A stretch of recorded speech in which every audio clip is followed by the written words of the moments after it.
ಅರಸೀಕೆರೆ ನಗರದ ಗ್ರಾಮ ದೇವತೆಯಾದ ಶ್ರೀ ಕರಿಯಮ್ಮ ಮತ್ತು ಮಲ್ಯಮ್ಮ ದೇವಿಯರ 57ನೇ ವರ್ಷದ ಮಹಾರಥೋತ್ಸವವು ಸಹಸ್ರಾರು ಭಕ್ತಾದಿಗಳ ಸಮ್ಮುಖದಲ್ಲಿ ವೈಭವಪೂರಿತವಾಗಿ ಜರುಗಿತು.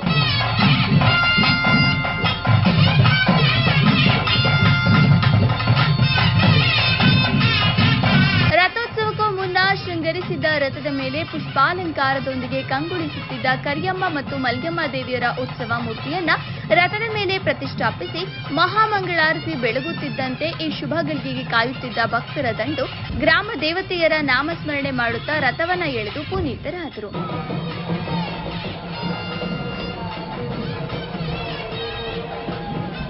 ಈ ಸಂದರ್ಭದಲ್ಲಿ ಕರ್ನಾಟಕ ಗೃಹ ಮಂಡಳಿಯ ಅಧ್ಯಕ್ಷರಾದ ಶಾಸಕ ಕೆಎಂ ಶಿವಲಿಂಗೇಗೌಡ, ಗ್ಯಾರಂಟಿ ಯೋಜನೆಗಳ ತಾಲೂಕು ಅನುಷ್ಠಾನ ಸಮಿತಿಯ ಅಧ್ಯಕ್ಷರಾದ ಧರ್ಮಶೇಖರ್ ಸೇರಿದಂತೆ ಗ್ರಾಮ ದೇವತೆ ಕರಿಯಮ್ಮ ಮತ್ತು ಮಲ್ಯಮ್ಮ ದೇವಸ್ಥಾನದ ಅಭಿವೃದ್ಧಿ ಸಮಿತಿಯ ಪ್ರಮುಖರು ಉಪಸ್ಥಿತರಿದ್ದರು.